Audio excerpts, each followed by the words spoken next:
محبت کی ایک شکل دوستی کی صورت میں بھی ملتی ہے۔ میرے ساتھ بھی ایسا ہی ہوا۔ وہ میرے پڑوس میں رہتی تھی، ان دنوں میٹرک میں پڑھ رہی تھی۔ اس کی وجہ سے چھوٹی بہن کی ہم جماعت اور دوست بھی تھی۔ سنہری رنگت، سیاہ سیاہ کشادہ آنکھیں رکھنے والی پرکشش لڑکی سے رفتہ رفتہ میری انسانیت محسوس ہونے لگی۔ اگرچہ وہ میری بہن ناز کی دوست تھی، مگر اکثر مجھ سے بھی اس کی بات ہوتی رہتی تھی۔ دراصل میں ہی نہیں، ہمارا پورا گھرانہ عائشہ کے خاندان حسب نسب اعلیٰ تعلیم یافتہ ہونے کی وجہ سے خاصا مرغوب تھا، جس میں میں بھی شامل تھا۔ بلکہ میں تو شاید کسی حد تک خود کو اس کے مقابلے میں کم تر ہی سمجھتا تھا، اور وہ اگر عائشہ ہی تھی ان سب کی بہن بھائیاں، نہ صرف عائشہ ہی بلکہ ان کا سب بہن بھائی تعلیم حاصل کر رہے تھے، جبکہ ہمارے گھرانوں میں لڑکیاں تو کیا لڑکے بھی میٹرک سے آگے نہ پڑھتے تھے۔ پھر ناز بھی میٹرک کے بعد آگے نہ پڑھنا ترک کر دیا۔ اس کی منگنی ماموزاد بھائی احمد سے ہو گئی۔ یوں بھی بڑی آپا کے بعد وہ گھر میں ماں کا ہاتھ بٹانے لگی تھی۔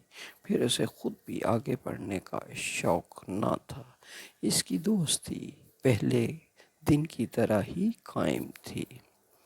وہ پڑھائی سے ٹائم نکال کر ہمارے گھر آ جاتی اور مجھ سے کافی مانوس ہو چکی تھی۔ اب تو وہ چھوٹے موٹے تعلیمی نوعیت کے کام بھی مجھ سے کروانے لگی تھی، اور میں اس کا ہر چھوٹے سے چھوٹا کام بھی اپنے لیے کسی اعزاز سے کم نہیں سمجھتا تھا، اور دل و جان سے اس کی مدد کو کرنے کے لیے تیار رہتا تھا۔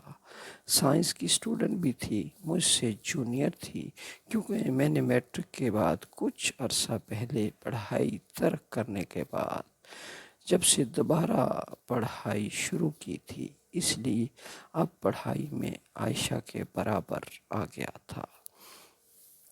شاید خود کو عائشہ کے برابر لانے کے لیے اندرونی خواہش نے مجھے دوبارہ پڑھائی کی جانب راغب کیا تھا، ورنہ پڑھنے کا مجھے کوئی خاص شوق نہیں تھا۔ جو وقت گزرنے کے ساتھ ساتھ عائشہ سے اپنائیت کا احساس، جذبہ، پھر اس سے واقفیت اور محبت کا جذبہ میرے اندر درخت کی مانند بڑھتا چلا گیا۔ اس خوبصورت محصور کن جذبے کا احساس مجھے اس دن ہوا جب اچانک بڑی آپا، جو کہ شادی سے ہو کر ساتھ والے گھر میں گئی تھیں، اور ان کے گھر سے سیڑھی چڑھتے ہوئے اچانک لڑکھڑانے کے نتیجے میں آ کر گریں اور میرا پاؤں فریکچر ہو گیا۔ مجھے ٹریٹمنٹ کے لیے ہسپتال جانا تھا۔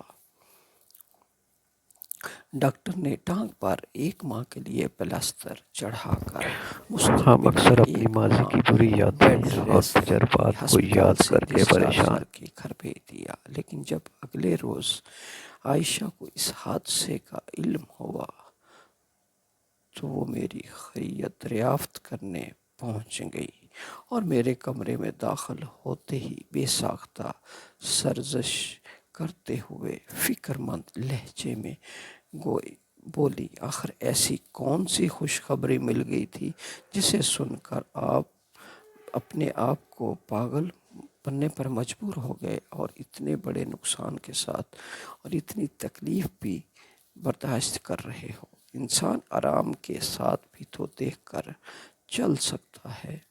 عائشہ کے اپنے لیے فکر مند لہجے اور اپنائیت بھرے انداز سے خود بخود میرے لبوں پر مسکرانے پر مجبور کر دیا، ساتھ ہی ایک سرشاری کا احساس میرے اندر رگوں تک بن کر اتر گیا، اور میری تکلیف پر دکھی اور افسردہ نظر آئی۔ میرے لیے اس سے بڑی خوشخبری کی بات اور کوئی نہ تھی۔ میری ذات اس کے لیے اہمیت کا باعث تھی۔ تب جب میں نے صرف اتنا کہہ سکتا ہوں، سوری، آئندہ احتیاط سے چلوں گا۔ ویسے تمہاری پڑھائی کیسی جا رہی ہے؟ سنا ہے بہت محنت کر رہی ہو۔ اتنی محنت نہیں کیا کرو، اتنی محنت اچھی نہیں ہوتی۔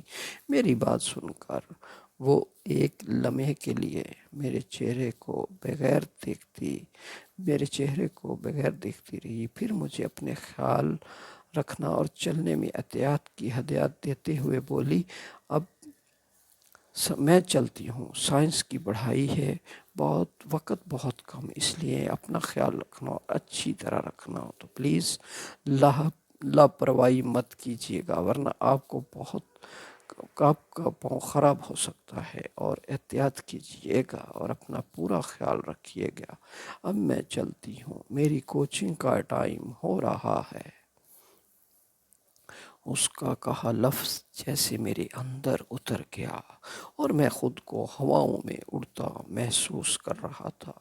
اتنی پرخلوص اپنائیت، بس اس نے مجھے اتنا حوصلہ بخش دیا کہ میں کچھ عرصے بعد عائشہ پر اپنا دلی جذبات اور احساسات کو عیاں کرنے پر مجبور ہو گیا، کیونکہ اس روز مجھ پر انکشاف ہوا تھا کہ میں عائشہ سے شدید محبت کرنے لگا ہوں۔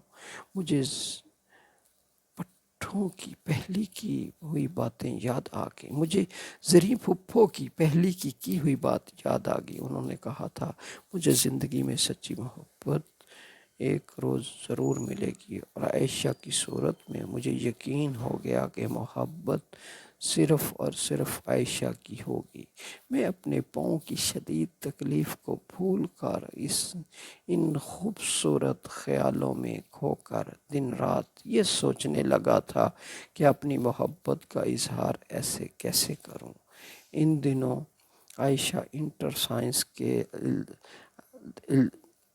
ایگزام دے رہی تھی، اس لیے میں نے اسے ڈسٹرب نہیں کیا۔ پھر پریکٹیکل ختم ہوتے ہی میں نے عائشہ کے نام پہلا اور آخری خط لکھا تھا، جس میں اس کے لیے اپنی محبت، جذبات، احساسات کو بیان کر ڈالا۔ پھر بے چینی سے عائشہ کے جواب کا منتظر تھا، لیکن اس کی طرف سے مکمل خاموشی تھی۔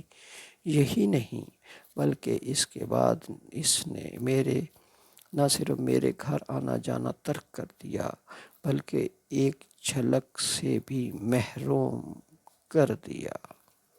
یہ کہانی جاری ہے۔ دوستو، آپ کو یہ کہانی کیسی لگی ہمیں ضرور بتائیں۔